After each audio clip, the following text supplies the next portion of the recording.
una chica se enamora de ti y tú le rompes el corazón y a pesar de todo, ella te sigue hablando con el mismo respeto y el mismo amor, bro, felicidades.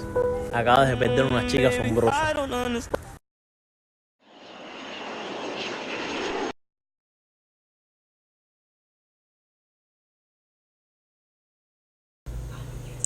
Belize is a country that lies on the eastern coast of Central America, with Caribbean Sea shorelining to the east and the dense jungle to the west. Offshore, the massive Belizean barrier reef, dotted with hundreds of low-lying islands called keys, hosts rich marine life. Belize's jungle area are home to Mayan ruins like Caracol. However, despite all these beautiful places we can explore in Belize, we can also explore the variations of the people from the culture, the food, and the languages. The official language of Belize is English, however the lingua franca of the entire country is Creole. This little country is very diverse in culture, with each culture having a different language belonging to them. We start from the very first settlers of the country, the Mayans, where we have the Yucatec, Quechua, and the Maya Mopan, to the one we celebrated during this month of November, the Garifunas, and various more. We will be looking into one language which is very popular in this country, which is Spanish. There are numerous Spanish-speaking nations worldwide, as Spanish is the official language of the accompanying 20 nations such as Puerto Rico, Argentina, Bolivia, Chile, Colombia, Costa Rica, Cuba, Dominican Republic, Ecuador, El Salvador, Equatorial Guinea, Guatemala, Honduras, Mexico, Nicaragua, Panama, Paraguay, Peru, Spain, Uruguay, and Venezuela. In spite of the fact that it is anything but an official language, Spanish is regularly spoken in the United States, Andorra, Gibraltar, and as previously mentioned, Belize is also in the mix. Approximately half of all people in Belize self-identify as being of Hispanic, Latino, or Mestizo, Spanish for mixed heritage.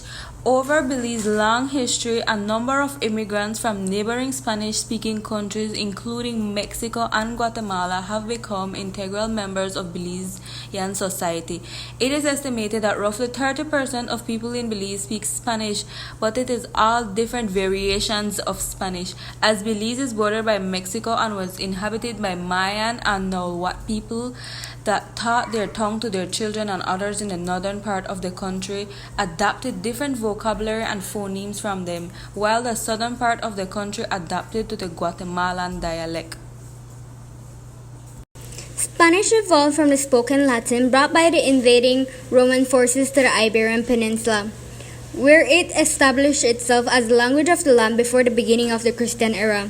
With the disintegration of the Roman Empire, the speaker of the Iberian Latin suffered a series of foreign invasions that brings their language to the edge of extinction by the Middle Ages. However, the language recovered its former vigor, and with the discovery of the Americas by Christopher Columbus in 1492, extended its reach to the New World. Today, Spanish is an official language in over 20 countries, with a total of more than 325 million speakers worldwide, according to David Ferries. Hi guys, today we are here in the beautiful island of Kikaker. Me and my partner Adali Cartagena, who will be meeting me much later, are going to go out the back of the island where the local high school is located, Ocean Academy.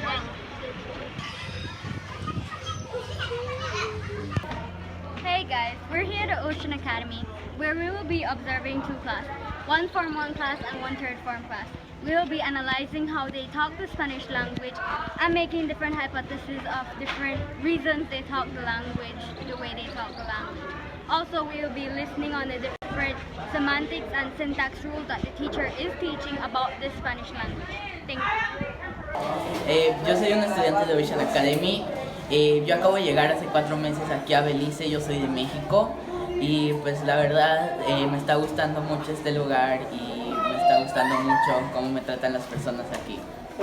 Yo soy el estudiante de Ocean Academy, yo tengo 16 años, yo originalmente soy de Belmopan, yo vine de aquí desde estoy chiquito. The Spanish language is very different from that of the English language, especially when it comes to the writing. One of the first difference one may notice is the placement of adjectives. Spanish descriptive adjective is typically placed after the noun they modify. However, in English, one usually places them before. For example, Spanish would say actor ansioso. In English, anxious actor. When dealing with the adverbs, the same rule administers. Placing the adverb before the verb gives it much more emotional or subjective meaning. On the other hand, English adverbs usually go before or after the verb without affecting the meaning. If in Spanish, if they switch, it will affect the meaning. The Spanish nouns, especially those implying to occupations, also have masculine and feminine forms. For example, male president is presidente. Meantime, female president is presidenta. English gender are limited to a few rules, such as actor and actress. The English verbs changes by adding s or es to indicate third person or singular form in the present tense. Adding ed or sometimes just d to indicate the simple past tense, and adding ing to indicate continuous or progressive forms. To further indicate tense, English adds auxiliary verbs such as has, have, did, and will in front of the standard verb form, but Spanish takes a different approach to conjugate. Although it also uses auxiliaries, it extensively modifies verbs, modifying verbs to indicate person, mood, and tense, even without resorting to auxiliaries, which also are used. Most verbs have more than 30 forms in contrast with the 3 of English. For example, among the forms of hablar, to speak, are hablo, I speak, hablan, they speak, hablarás, you will speak, and hablas. Mastering these conjugated forms, including irregular forms, for the most common verb is a key for the part of learning Spanish. English and Spanish are both subject-verb-object languages, with the typical statement that starts off with a subject followed by a verb and, where applicable, and object of that verb. In the Spanish language, it's typical for object pronouns as opposed to nouns to come before the verb. At times, Spanish speakers will even put the subject noun after the verb. Spanish also allows and sometimes requires the use of double negative, in which negative must occur both before and after a verb, unlike in English. Language can be characterized as the ultimate manifestation of human culture. It represents the foundation in practical terms of all other cultural elements, since it's the instrument through which it conveys the entire body of knowledge that constitutes our customs, laws, and concepts of human life. Perhaps because language is so omnipresent in our life, the subtle yet infinite series of changes that it undergoes are sometimes difficult to perceive. This is probably less so in cases of new words, and syntactic changes are also quite noticeable. However, the majority of the phonetic changes go unnoticed by everyone except trained phoneticians. Here are some examples of phonemes that are being confused within Belize, or phonemes that are pronounced differently in different parts of the world. Perhaps the single biggest pronunciation problem for Spanish speakers is that their language does not have a distinction between short and long vowel. They often stretch all vowel sounds out too much and confuses pair of short vowels and long English vowels such as ship and sheep, both in comprehension and speaking. As in all of Americas and part of Spain, there is no distinction between the s and the th. They are pronounced as the same. Just as in English, C being a useless letter is also pronounced as this. The Z is pronounced as a zeta or a theta. When teaching Spanish, we always have to emphasize that B is pronounced as a V, while V is pronounced as a B. The H letter is always silent, for example in the word hablar. J is pronounced as a H like the English letter, such as jalapeno. The double L makes a Y sound, like tortilla. The ñ sounds like the English letter and Y together, for example like in the word cañón. The R has a slight roll in the first letter of the word, and sounds like a D between two vowels.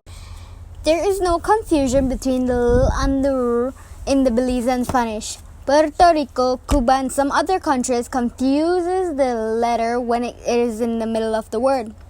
The phonology of the R is completely neglected and is pronounced as a L. For example, parque is pronounced as palque and partir is pronounced as paltir in some parts of the world. Belizean Spanish from the northern region adopted from the Mexicans the voiceless alveolar affricate, TS and the cluster TL, represented by the respective diagraphs TZ and TL in loan words from the Nahuatl origin and Quetzal. Even words from Greek and Latin originally with the TL, such as Atlántico and Atleta, are pronounced with the affricate. When we put these phonemes together, we would form a word. The meaning of the word are one of the most important information cues used in speaking and understanding, as well as in reading. Indeed, the student's life experience and cultural experience are most relevant to the development of linguistics meaning making in any language, which is very important in the communication process.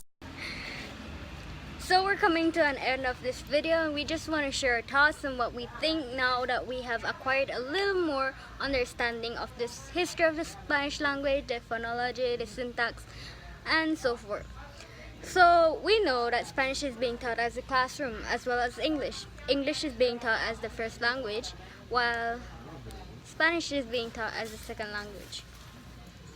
So we have 4 aspects that is focused in the Spanish classroom, which is the oral skills, the listening skills, the reading skills, and also the written skills. Tyron will share more about this.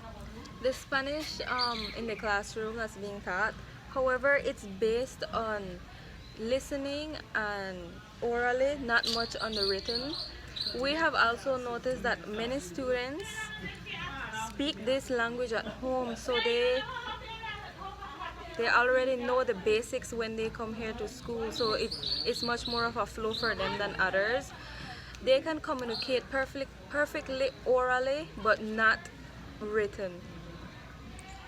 So what we can hypothesize about this is that other languages are the same. So Spanish is being taught, and there are little aspects of the writing that is taught in the classroom. However, how about Garifuna and Maya that are not taught in the classroom but also spoken in Belize? I do not think that the speakers that have learned this language within their homes are able to write it, just as the Spanish speakers are not able to write it, even though they are being taught a little bit of the component within their classroom.